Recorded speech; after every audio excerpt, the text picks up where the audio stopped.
ప్రియమైన దేవుని పిల్లలారా, ప్రభువైన యేసుక్రీస్తు నామంలో మీకు నా వందనములు. మన జీవితంలో చాలాసార్లు మనం బలహీనులమని అనుకుంటాం. సమస్యలు, రోగాలు, ఆత్మీయ పోరాటాలు మనల్ని భయపెడతాయి. కానీ ఈరోజు దేవుని వాక్యం మనకు ఒక గొప్ప సత్యాన్ని గుర్తు చేస్తుంది. అదేంటంటే దేవుడు మనకు అధికారాన్ని ఇచ్చాడు అని. ఈరోజు దేవుని వాగ్దానము మత్తయి సువార్త 10వ అధ్యాయం 1వ వచనము. మత్తయి సువార్త 10వ అధ్యాయం 1వ వచనం వాక్యం ఇలా ఉంది: అపవిత్రాత్మను వెళ్ళగొట్టుటకును, ప్రతి విధమైన రోగమును, ప్రతి విధమైన వ్యాధిని స్వస్థపరచుటకును వారికి అధికారం ఇచ్చెను అని. ప్రియమైన సహోదరి సహోదరులారా, ఈ వాక్యంలో యేసయ్య తన శిష్యులకు ఒక ప్రత్యేకమైన అధికారాన్ని ఇచ్చాడు. ఆ అధికారం ఏంటి అంటే అపవిత్రాత్మపై అధికారము, రోగాలపై అధికారము, వ్యాధులపై అధికారము. అంటే శిష్యులు కేవలం వినేవారు కాదు, వారు శక్తితో పనిచేసేవారు. ఇది కేవలం శిష్యులకైనా? చాలా మంది అనుకుంటారు ఇది అప్పటి శిష్యులకు మాత్రమే ఇచ్చిన అధికారం అని. కానీ కాదు, దేవుడు తనను విశ్వసించే ప్రతి ఒక్కరికి ఆత్మీయ అధికారాన్ని ఇస్తాడు. మనం బలహీనులం కాదు, మనం ఓడిపోయిన వారం కాదు, మనం దేవుని పిల్లలం. ఈ అధికారము మన శక్తి వల్ల కాదు, దేవునితో ఉన్న సంబంధం వల్ల వస్తుంది. ప్రార్థన లేకుండా, విశ్వాసం లేకుండా, పరిశుద్ధ జీవితం లేకుండా ఈ అధికారం పనిచేయదు. దీనికి ఒక గొప్ప ఉదాహరణ శిష్యుల సేవలో. యేసయ్య తన 12 మంది శిష్యులను పిలిచిన తర్వాత ఆయన వారికి కేవలం బోధ మాత్రం చేయలేదు, శక్తి మరియు అధికారాన్ని కూడా ఇచ్చాడు.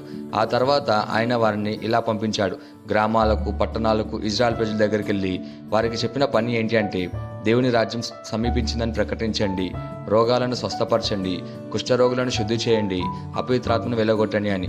వారు వెళ్ళినప్పుడు ఏం జరిగిందంటే, శిష్యులు విశ్వాసంతో ముందుకు వెళ్ళారు. వారు తమ శక్తితో కాదు, యేసయ్య నామంలో పనిచేశారు. ఒక గ్రామంలో రోగులు వచ్చారు, శిష్యులు ప్రార్థించారు, వారు స్వస్థపడ్డారు. మరొక చోట చెడ్డు ఆత్మలు బాధపడుతున్న వారు శిష్యులు యేసయ్య నామంలో ఆజ్ఞాపించారు, ఆత్మలు బయటికి వచ్చాయి. ప్రజలు ఆశ్చర్యపోయారు, వీళ్ళు సాధారణ మనుషులే కదా, ఇంత శక్తి ఎక్కడి నుండి వచ్చిందని. వారు గ్రహించారు ఇది మనుషుల శక్తి కాదు, దేవుని శక్తి అని. అలాగే రెండవ ఉదాహరణ పేతురు. ఒకరోజు పేతురు మరియు యోహాను ప్రార్థనకు దేవాలయానికి వెళ్తున్నారు. దేవాలయం గేటు దగ్గర పుట్టింది మొదలుకొని కాళ్ళు పనిచిన ఒక మనిషి, అతను ప్రతిరోజు అక్కడే ఉండేవాడు. అతను ప్రజల దగ్గర భిక్షం అడిగేవాడు. ఆ మనిషి పేతురు యోహాను చూసి కొంచెం డబ్బు ఇవ్వండి అని అడిగాడు. పేతురు నేరుగా చూసి ఇలా అన్నాడు: వెండి బంగారం మాకు లేవు, కానీ మాకు కలిగినది మీకు ఇచ్చుచున్నాము, యేసుక్రీస్తు నామమున లేచి నడువు అని. పేతురు అతను చేపట్టుకొని లేపాడు. వెంటనే అతను కాళ్ళు బలపడ్డాయి. అతను లేచి నిలబడడం మాత్రమే కాదు, గంతులు వేస్తూ దేవుని స్తుతించాడు. ప్రజలు అతన్ని గుర్తించి, ఇతనే కదా భిక్షం అడిగేవాడు, ఇప్పుడు ఎలా నడుస్తున్నాడు అని వారు ఆశ్చర్యంతో నిండిపోయారు. పేతురు వెంటనే ఇలా అన్నాడు: ఇది మా శక్తి వల్ల కాదు, ఇది యేసయ్య నామంలో జరిగింది అని. మూడవ ఉదాహరణగా పౌలు జీవితంలో కూడా దేవుడు అద్భుతంగా పనిచేశాడు. ఒక అమ్మాయి దుష్టాత్మతో బాధపడుతుంది, జ్యోతిష్యం చెప్పేది, తన యజమానులకు డబ్బు సంపాదించేది. ఆమె పౌలు వెనుక తిరుగుతూ అరుస్తుంది. పౌలు ఒకరోజు తిరిగి ఇలా అన్నాడు: యేసుక్రీస్తు నామంన ఆ ఆత్మ బయటికి రమ్ము అని. వెంటనే ఆ దుష్టాత్మ బయటికి వెళ్ళింది. అలాగే పౌలు ఎఫెసు పట్టణం ఉన్నప్పుడు అతని చేతి రుమాలు, వస్త్రములు రోగుల దగ్గరకు తీసుకెళ్లేవారు.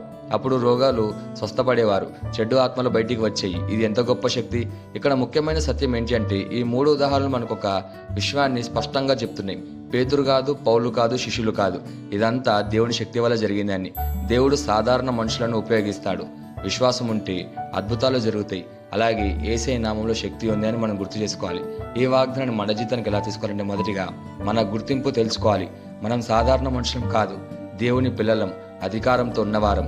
రెండోదిగా ప్రార్థనలో బలంగా ఉండాలి. శక్తి రావాలంటే రోజు ప్రార్థన, దేవునితో సంబంధం ఉండాలి. మూడోదిగా విశ్వాసంతో మాట్లాడాలి, భయంతో కాదు, విశ్వాసంతో మాట్లాడాలి. నాలుగోదిగా పరిశుద్ధ జీవితం జీవించాలి. పాపంతో ఉంటే ఆత్మశక్తి తగ్గిపోతుంది. ఈ వాక్యం మనకి ఏం చెప్తుంది అంటే, దేవుడు మనకు భయాన్ని ఇవ్వలేదు, అధికారాన్ని ఇచ్చాడు అని. ఈ వాగ్దానాన్ని మనం స్వతంత్రించలాగా మనం ప్రార్థన చేద్దాం. మమ్మల్ని మిక్కిలిగా ప్రేమించిన ప్రియ పరలోకపు తండ్రి, నీకే కృతజ్ఞతాస్తుతులు, వందనాలు చేయించుకుంటున్నాం ప్రభువా. నీ వాగ్దానం ద్వారా మాతో మాట్లాడినందుకు నీకే ధన్యవాదాలు చేయించుకుంటున్నాం ప్రభువా. ఈరోజు నీ వాక్యం ద్వారా మాకు ఇచ్చిన అధికారాన్ని గుర్తు చేసినందుకు నీకే కృతజ్ఞతలు చెల్లించుకుంటున్నాం ప్రభువా.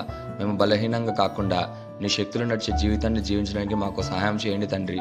మా విశ్వాసాన్ని బలపరచుము, ప్రార్థనలు నిలకడగా ఉండేగా మమ్మల్ని నడిపించుము తండ్రి. మా ద్వారా నీ మహిమ కనబడేలా మమ్మల్ని ఉపయోగించుకున్నాము తండ్రి. రోగులకు స్వస్థత, బలహీనులకు బలం, బాధలున్న వారికి ఆదరణ ఇవ్వడానికి మమ్మల్ని వాడుకోమని ప్రార్థిస్తూ యేసుక్రీస్తు నామమున అడుగుచున్నాము తండ్రి. ఆమేన్.